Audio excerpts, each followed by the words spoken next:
first time here on a weekend, right? Yeah. This is when I was telling you at the beginning of the show, there's like some new comments I'm really excited about. This is the guy. This young man has been playing here. We moved him up to weekends. Starting tonight, it's his first time here doing a weekend at the Comedy Studio because you guys are so awesome. I'm really excited about this. Let's welcome Mr. Robert Darnell.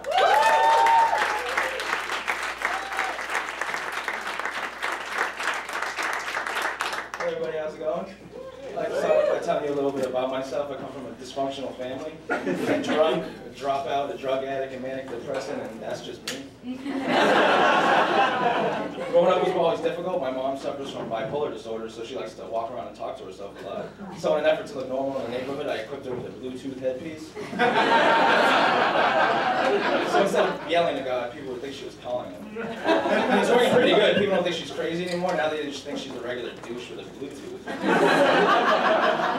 I mean, I myself, I don't have a Bluetooth. I kind of try to limit the technology use. Like, I'm kind of a tree hugger, you know. I ride my bike as much as I can. You know, I limit the electricity and water use. I'm all about going green. At least that's what I tell people. In reality, I'm just fucking broke. But don't feel bad. I've been broke all my life, you know. I'm getting pretty good at it, you know. It's kind of embarrassing growing up, though. Like, you're in line at the grocery store and people are looking at you because everybody knows real money isn't orange. It's monopoly money. I feel like I'm buying groceries on Baltic Avenue or something. But they recently made food stamps more social friendly. They put it in debit card form, EBT card, they call it. And then, so you can, you know, go to the store, gather your stuff, approach the register, swipe your card, and be poor in style. I also went to the Salvation Army a lot as a kid, which confused the fuck out of me. I thought I was a soldier until I was like 12. I also thought I was going to be a politician, because, you know, at home, I ate nothing but government cheese, government peaches, government peanut butter. When I go to school, they tell me you are what you eat. So I thought I was like 3 slices of cheese away from being on the city council. That didn't really work. I have a friend who tells me he's half black, half white, and half Spanish. Now, either this kid's a fucking superhero, or he just doesn't understand fractions very well. I myself am half Korean, but you couldn't tell from the fraction joke. And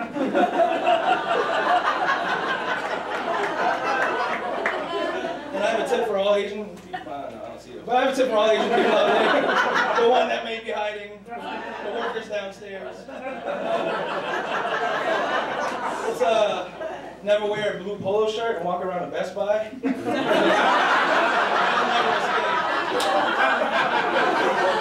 You also never want to pet your neighbor's dog and lick your lips at the same time. That's suspicious. I did it before. I was hungry.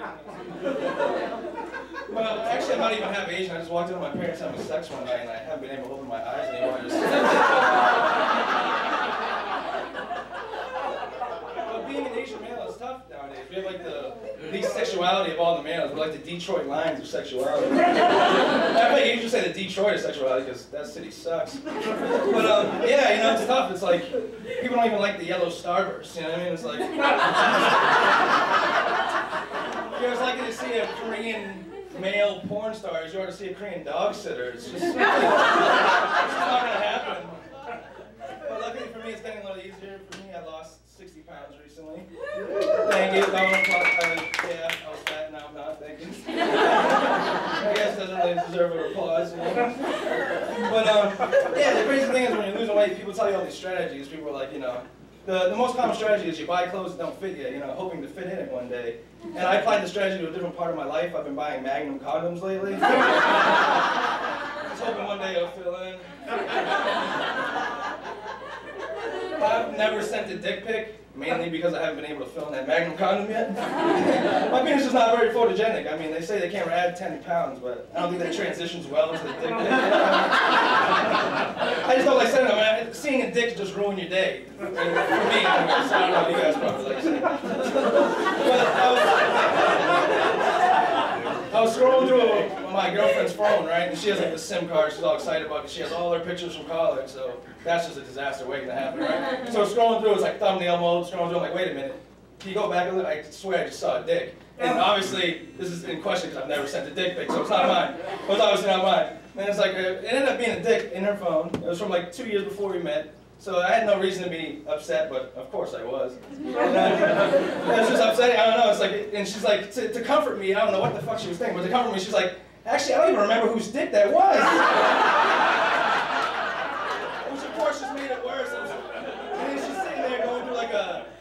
dick history montage right there in front of me.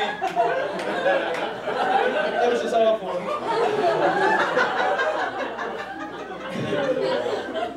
Alright, well, besides all that, I recently read that Starbucks was trying to encourage their employees to talk about race relations. And it's funny because I thought Dunkin' Donuts had them beat, because 2 years ago I went to Dunkin's in Southie and the guy at the register was like, "What's up with all the chinks?" I'm like, "Oh, well, I am half Korean." He's like, "What the fuck is that?" That's when I just left. So, of course, I've been going to Starbucks ever since. And, I mean, the coffee isn't any better or anything, but for an extra $2 a cup, I don't have to deal with any bums. Which is a problem because I like bums. I like bums. Like, I have an obsession with, like, I like to be around them. I end up, like, buying them shit. It's fucking stupid. But, and I feel like that because I'm probably going to be one day. Because I'll see how great this is going for me. Yeah, but I used to work at a soup kitchen, right? And I was like, I would talk to them all the time, and they'd be like, "Hey, Rob, man, don't smoke, man. Don't do drugs. Don't drink." I'm like, "Well, that's probably great information, but I'm not taking my life advice from a fucking bum." I think I'll just stick with the drugs and alcohol and see what that takes.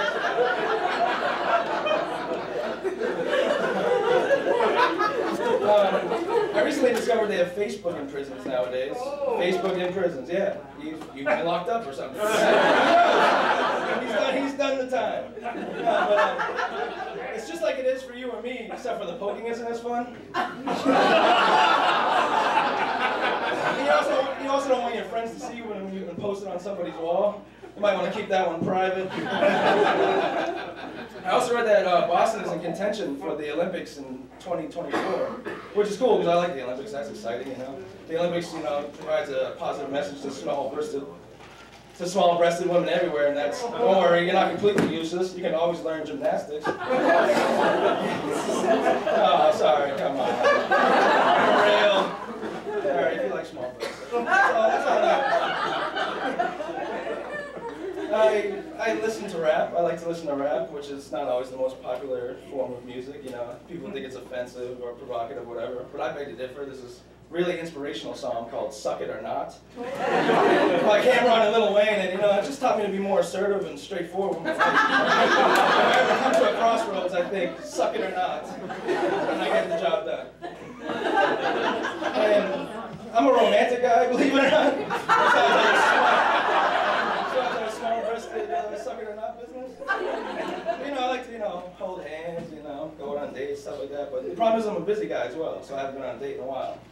So the other night, yeah, this guy knows. Somebody's feeling my struggles along. But I haven't been on a date in a while, so the other night, for old time's sake, you know, I go to my house, I put on some R&B music, I pop some wine, I shower my bed with rose petals, and I masturbated by candlelight. It was beautiful. Yeah. You did that too, did it? All right.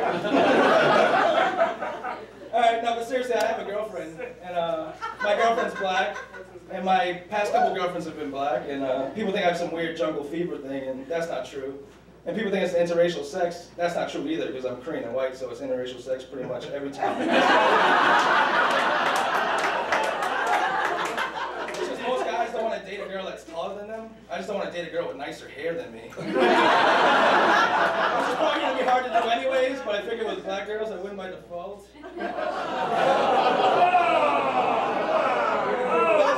There's a lot of rules I wasn't sure about though involving black girls' hair. It's kind of complicated actually. Like you can't touch it, you can't get it wet, you have to keep it wrapped up after midnight. I'm like, is that a hair weave or Gizmo from Gremlins 2? Were you born with instructions? But then people are confused by this too, because like I'm an Asian guy, and I guess Asian guys don't get a lot of black girls, because people are like, "Oh, how do you get those black girls?" And I'm like, I don't know, what the fuck kind of question is that? Well, you know, obviously I'm just I'm a courteous gentleman. I treat them nice. I'm funny, and I promise them no matter what happens, they're gonna have a few locks of my hair. I've been trying to go out more lately. Like, you know, I've been trying to party and stuff, and I figured out that nobody parties like Latino people. Am I right? So all these white people in the crowd? Yeah, but nobody parties like Latinos, but the problem is I can never tell the occasion. You know, I got to a party the other day and there's like loud music, there's like, you know, a keg, there's drugs, a stripper. I'm like, wow. I'm like, wow, that's a kick-ass bachelor party, man. Who's getting married? They're like, bachelor party? This is a baby shower. All right, that's my time. Thank you.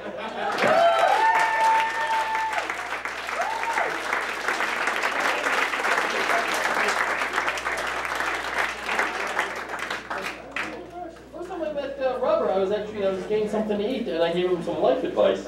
Taco Bell? I was referring to his joke about being at the soup kitchen. I don't take life advice from him. Is nobody taking notes?